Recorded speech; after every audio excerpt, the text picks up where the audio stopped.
It started with a photograph, not in a museum, not in a book, but buried deep inside a digitized newspaper archive, opened at 2 in the morning after years of casual searching. The image looked ordinary at first glance, a group of men standing in front of a stone building, columns rising behind them, carved details catching the light, everything exactly where it should be. But then your eye adjusts, the men don't fit. Not in the way you might expect, not exaggerated, not grotesque, but proportionally wrong, as if the building behind them was designed for something slightly larger, something just beyond what we would call normal. The doorway frames them, but barely. Their shoulders align with heights that should force them to bend, but they don't. You tell yourself what anyone would: lens distortion, perspective, early photography artifacts. That explanation works until it doesn't. Because the shadows fall correctly. The proportions remain consistent across the frame. The architecture doesn't warp, only the people do, and once you notice it, you can't unsee it. So you look again, not at one photograph, but dozens, then hundreds, across different archives, different countries, different decades. And a pattern begins to form, subtle at first, then impossible to ignore. Doorways built too tall, ceilings that stretch far beyond necessity, buildings scaled for something or someone larger than the official record allows, and then the question appears, simple, unavoidable, and strangely unanswered. If human height in the 19th century was well documented, measured, recorded, studied, then why do so many of these structures seem built for a different scale of human entirely? That's where this stops being a curiosity and starts becoming something else. Because the photographs are still there. The buildings are still standing. The records, however, are not. So the question isn't whether something unusual existed. The real question is, where did they go? The official record begins with certainty, with numbers, with measurements that feel grounded and final. In the mid-19th century, the average height of an American man was approximately 5 feet 7 inches, while European populations measured slightly shorter. These figures are repeated across medical records, military logs, and census data, presented as settled science, something no one is meant to question. And for the most part, the visual record supports it. Photographs from that era, early plate images, carefully staged portraits, and street scenes show people who look familiar, proportionate, recognizably human, just dressed in heavier fabrics and framed in a slower world. Everything aligns with what we've been told, until it doesn't, because scattered across those same archives is a subset of images that refuses to conform. Not dramatically, not in a way that would immediately trigger disbelief, but persistently, across decades and continents, in ways that feel less like coincidence and more like repetition. The anomaly almost always begins with architecture. Doorframes, in particular, offer one of the most stable reference points in human construction. They are designed with purpose, built to accommodate the tallest expected individuals within a population, with enough clearance to ensure comfort and function. In Victorian England, standard door heights hovered around 6 feet 8 inches, with similar dimensions across the United States. That's the baseline. And yet, in image after image, you find men standing within these frames, not towering impossibly above them, but fitting in a way that feels off. They don't need to duck. They don't adjust their posture. Instead, they align with these openings as if the structure was calibrated for their exact proportions. It raises a quiet but unavoidable question. Who were these door frames built for? The official explanations arrive quickly, almost reflexively. Lens distortion, forced perspective. The tendency of early photographers to highlight unusually tall individuals for novelty or spectacle. Each explanation holds some truth, at least on the surface. But the deeper you look, the less those explanations hold. Because distortion affects the entire frame, not just the subject. Because shadows, governed by consistent light sources, do not stretch or compress in the same way as optical artifacts. And in several of these photographs, the shadows cast by these figures extend in ways that remain mathematically consistent, even when the bodies themselves seem out of scale with their surroundings. That's where the explanation begins to fracture. Not completely, not enough to collapse under its own weight, but enough to create doubt, and once doubt enters, it spreads. Because now the question expands beyond a single photograph, beyond a single doorway. It becomes a pattern a pattern of structures built with ceilings that rise far beyond functional necessity, of corridors that stretch with an unusual vertical generosity, of civic buildings whose internal proportions feel disconnected from the documented scale of the people who supposedly used them. Prestige is the explanation often given: grandeur, power, the desire to impress, and that explanation works until you step inside, because prestige is directed outward, toward the visitor, toward the public facade. But the interior spaces, the offices, the working rooms, the corridors where daily life unfolded, those spaces are typically scaled to the user, unless the user was something different. And that is where the question stops being architectural and starts becoming biological. Because if the structures were not oversized, then the people we believe occupied them were undersized. And if that's true, even in part, then the entire framework we've accepted about the past begins to shift, not dramatically at first, but enough to make every familiar detail feel slightly unstable. And that instability leads directly to the next layer of evidence, the kind that wasn't photographed, the kind that was buried. If the photographs raise questions, the excavation reports push those questions into uncomfortable territory, because images can be dismissed, reframed, explained away as tricks of light or lens. But physical remains are different. They exist in measurable space. They can be handled, recorded, described. And for a brief window in the 19th and early 20th century, they were, in 1833, laborers digging at a site in California, a place referred to in period reports as Lump Ranch, uncovered something that did not fit within accepted anatomical expectations. A skeleton, nearly 12 feet in length, was documented in multiple local papers. The descriptions were not vague, they were specific, structured, and consistent across independent accounts. And then, just as quickly as it appeared, the record stopped. No extended investigation, no widely circulated academic follow-up, no preserved specimen available for modern review, just a cluster of reports and then silence. The pattern does not end there. In 1912, the New York Times, a publication not known for indulging in fringe speculation, printed an account of 18 skeletons discovered near Lake Delavan in Wisconsin. These remains were described as unusually large, but more than that, they were said to possess anatomical differences that set them apart from modern human structures. Elongated skulls, irregular dental formations, proportions that did not align with known human variation. The Smithsonian Institution was notified. A team was reportedly dispatched, and then nothing, no detailed public report. No definitive debunking, no formal classification that would place the discovery within accepted scientific categories. The trail simply ends, not with resolution, but with absence. That absence repeats with unsettling consistency. In 1891, reports from Arizona described the discovery of oversized skeletal remains. In the 1880s, excavation in Ohio reveals similar findings.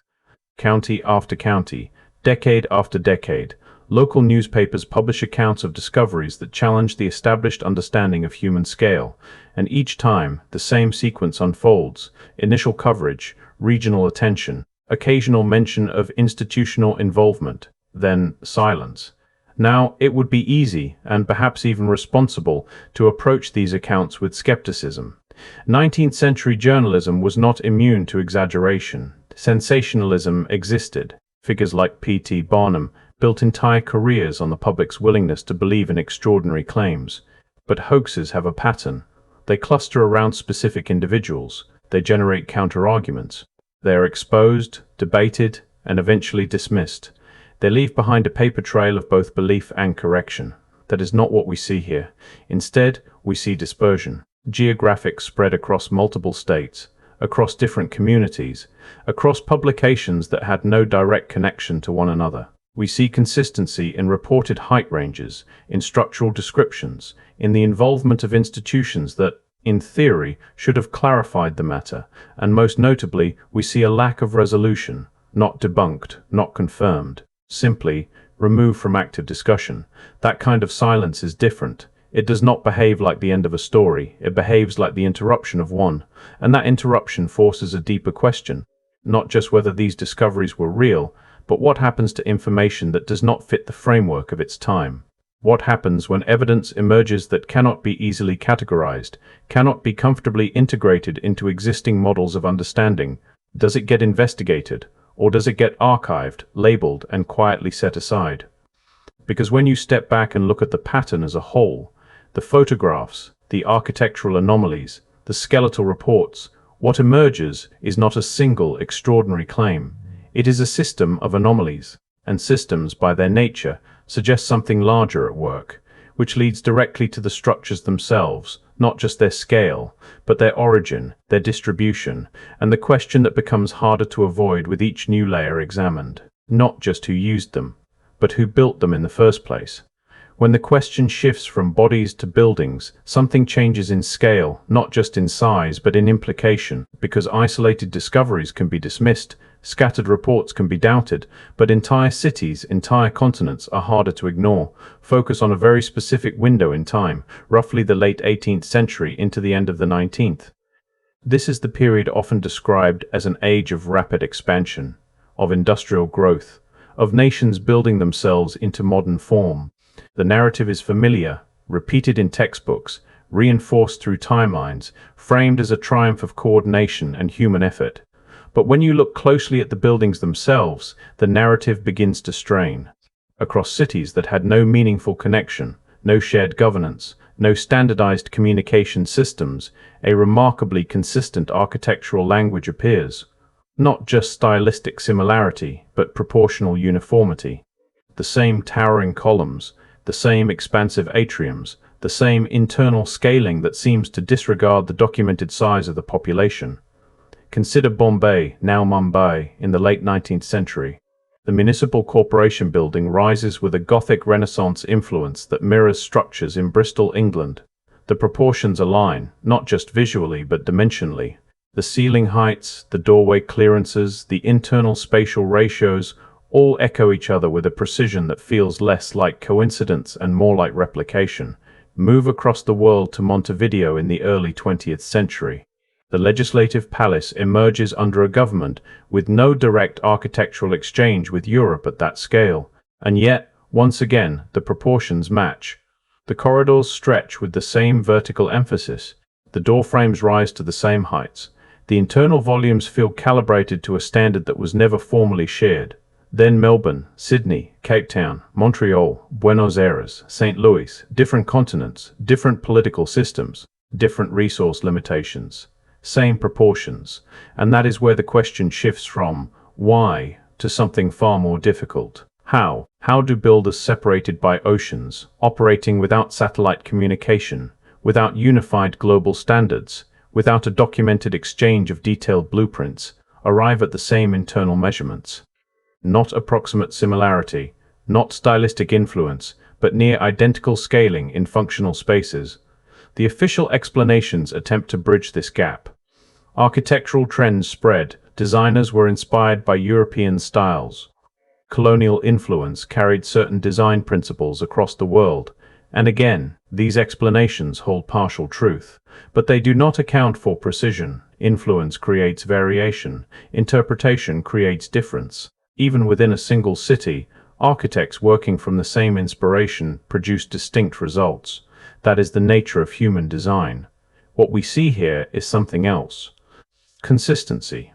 A level of consistency that suggests either a degree of coordination far beyond what the historical record acknowledges, or something more difficult to accept, that these structures were not all built from the ground up within the narrow timeframes assigned to them. Because when you calculate what it would actually take to construct buildings of this scale, the quarrying of stone, the transportation across undeveloped terrain, the assembly without modern machinery within the compressed timelines often attributed to these projects, the logistical burden becomes immense. And yet, the records of that labor are minimal. Architects are named, officials are credited, ceremonies are documented.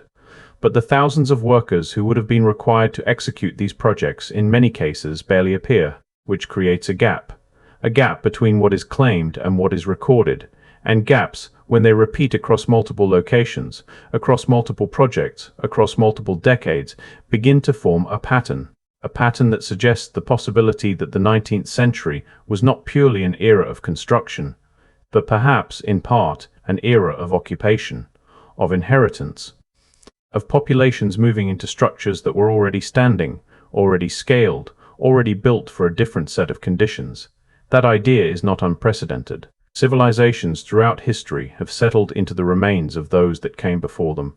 It is a documented pattern, accepted when applied to ancient contexts, but when that same framework is applied to a more recent period, it is often dismissed, which raises a question that becomes harder to ignore, not whether civilizations inherit structures, but why that possibility is only accepted when it is distant enough to feel safe. Once you accept the possibility that some structures may have been inherited rather than constructed, another thread begins to surface, one that has been present in the historical record for centuries, but is rarely examined in this context. It begins with maps. An ema from the 16th century through the 18th. Across cartographic traditions in London, Paris, Amsterdam, and Lisbon, there appears a name applied to a vast territory stretching across Central Asia, Siberia, parts of China, and extending into Eastern Europe. The name changes slightly depending on the mapmaker, Tartaria, Grand Tartary, Tartaria Magna, but the presence is consistent.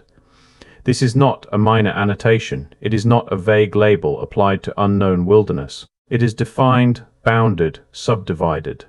Internal regions are identified with surprising specificity: Chinese Tartary, Independent Tartary, Muscovite Tartary. The level of detail suggests recognition, not speculation. For generations, this region exists on maps as something understood, something acknowledged, something real enough to be repeatedly documented across independent sources. And then, in the 19th century, it is gone. Not gradually absorbed into neighboring empires with clear records of transition, not renamed through a series of documented political shifts, not debated extensively in the historical literature of the time. It simply disappears. The official explanation is measured and careful. Tartaria, we are told, was never a unified empire, but rather a loose geographic term used by European cartographers to describe lands inhabited by various nomadic groups. A convenience of language, not a reflection of political reality, and that explanation carries weight. It is supported by modern historical frameworks, but it does not resolve the inconsistencies. Because if Tartaria was merely a general label, why the subdivisions? Why the precision? Why the repeated depiction across maps produced in different countries, by different individuals, working with different sources of information? And more importantly, why the sudden absence? Because what makes this thread difficult to ignore is not just the existence of Tartaria on maps, but the timing of its disappearance. It aligns with unsettling accuracy to the same period in which cities across the world begin to display that sudden expansion of monumental architecture. The same decades in which massive civic structures appear in locations that, by the official narrative, had neither the population density nor the logistical infrastructure to support such rapid development. Two patterns, one vanishing, one emerging at the same time. And once those timelines are placed side by side, the question becomes harder to dismiss. What if these are not separate phenomena? What if the disappearance of a named region from maps and the sudden appearance of oversized, highly uniform architecture across continents are connected, not through direct evidence, but through the absence of explanation? Because when you consider what it would take to remove a civilization from the historical record, the process would not necessarily involve destruction in the conventional sense. Physical structures are difficult to erase, stone remains, foundations persist. What changes is the story attached to them: new dates, new architects, new narratives that place existing structures within a more acceptable timeline. Documentation that aligns the physical world with the version of history that is being recorded. And over time, as generations pass, the new narrative becomes the only narrative, not because it has been proven beyond doubt, but because it is the one that remains accessible, the one that fits. And everything that does not fit, the anomalies, the outliers, the unexplained elements, are not necessarily destroyed. They are simply no longer discussed, which brings us back to the recurring pattern. Photographs that don't align, reports that vanish, buildings that feel out of scale, maps that change without explanation. Individually, each can be questioned. Together, they form something more difficult to ignore, not a conclusion, but a direction.